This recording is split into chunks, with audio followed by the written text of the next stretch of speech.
일단 시장에서는 양매수가 계속해서 들어오고 있는 상황입니다. 외국인의 순매수 규모도 늘어나서 660억 원까지 올라섰고요. 기관도 역시 420억 원대로 순매수 규모를 늘려가는 양상인데요. 오늘 계속해서 어떤 추이를 보여줄지 집중적으로 점검을 하면서 투자 전략 세워보겠습니다.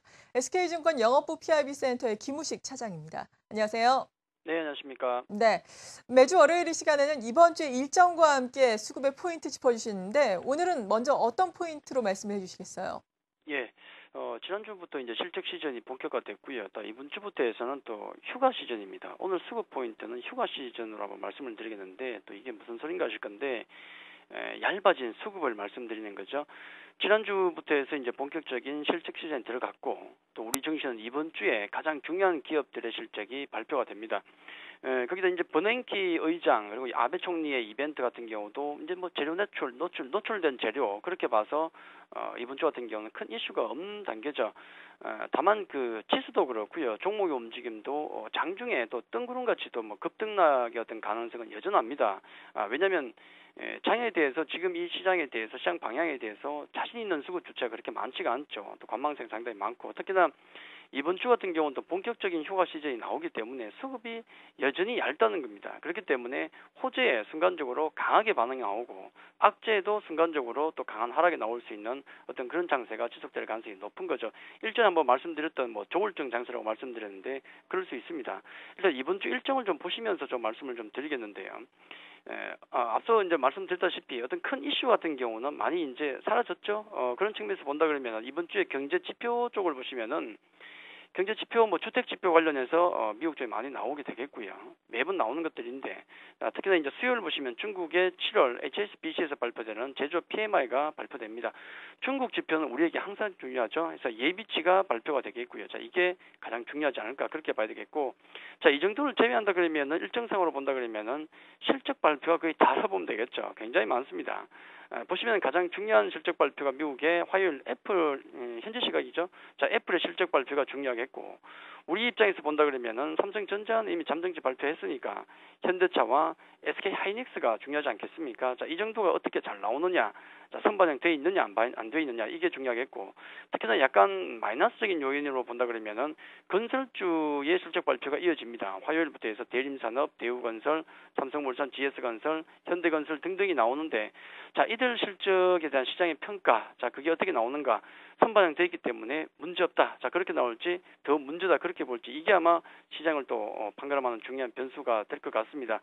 실적 시즌이고요. 거기다가 또 휴가 시즌까지 함께 들어와 있기 때문에 분명히 1위 1비장이 나올 겁니다. 종목에 대한 집중도를 더욱 높여야 되고 일단 내동 매매 같은 경우는 경계하자 그렇게 말씀드리겠습니다. 네. 그리고 이어서 기관과 외국인의 매매 동향 살펴봐야 할 텐데 일단 의약품 양매수가 들어오고 있는 가운데 기계 그리고 운수 장비 등에 관심이 있는 양상인데요. 업종별로는 어떻습니까? 예, 오늘 외국인과 기관의 전체적인 흐름은 역시나 그 운수 장비 쪽에 대한 매수세가 많이 이어지더라는 게 가장 큰 특징이 되겠는데요. 자, 외국인들 오늘 음식료 쪽에 조금 매도가 나오긴 하는데 뭐 의미는 없고요. 전체적으로 전기전자, 화학, 뭐 서비스 건설, 운수 장비 등등에서 매수가 들어오는데 가장 특징적인 것은 역시 운수 장비, 조선주가 많죠. 자, 우선 삼성중공업이 보이고요. 자, 현대중공업도 오랜만에 보입니다. LG 디스플레이, 기타, 또 SK 하이닉스, 삼성 엔지니어링 등이 보이는데 자, 외국인들 같은 경우는 아무래도 조선주 쪽에 약간 몰려있는 기분이 좀 들고요. 자, 기관 쪽 같은 경우는 보시면은 건설 쪽에 대한 매도가 오늘 좀 나오고 있고 가장 많은 것 같고요. 반면에 또 전기전자 유통 쪽도 매도가 나오는데 매수가 들어온 쪽을 보니까 역시나 운수 장비 쪽이 많습니다. 화학, 금융, 서비스 등등에서 고르게 매수를 하고 있는 추세를 보이고 있고 매수 종목 보니까 역시 마찬가지죠. 쌍끌이 매수가 들어오는 게 현대중공업 보이고요.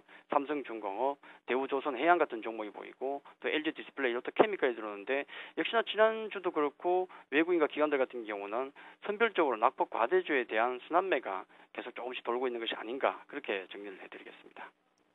네. 그리고 앞서서도 투자 전략 말씀해 주시면서 종목에 대한 집중도를 그 어느 때보다 높여야 한다라고 말씀해 주셨는데 종목이라면 또 여러 가지 종류가 있지 않겠습니까? 지수 관련된 대형주 그리고 지켜보자라고 말씀을 하신 모멘텀을 갖춘 개별주들 각각의 또 투자 전략이 다를 것 같은데요. 좀 설명을 해 주시죠. 예, 지수가 매수가 또 1900포인트의 근처에 임박해 가고 있죠.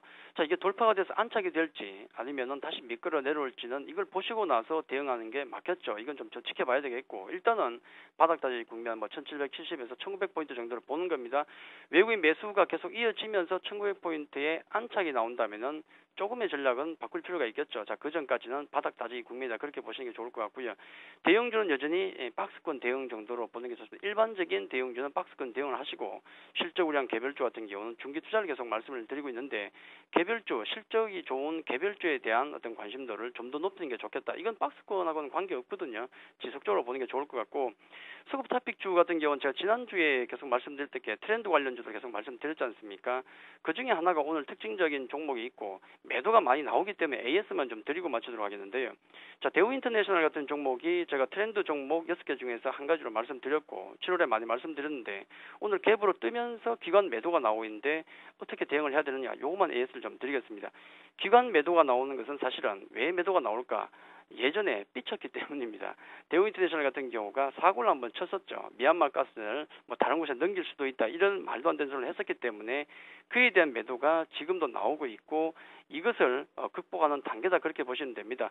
상업화의 길은 열렸고요. 미얀마 가스 같은 경우는 지금부터 내년부터는 이제 3, 4천억씩 현금이 달러로 들어오기 때문에 상당히 중요한 모멘텀에 들어간 겁니다.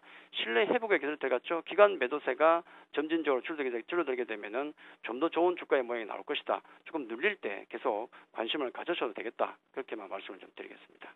네, 잘 알겠습니다. 수급을 바탕으로 한 전략, SK증권 영업부 PIB센터의 김우식 차장으로부터 들어봤습니다. 감사합니다. 감사합니다.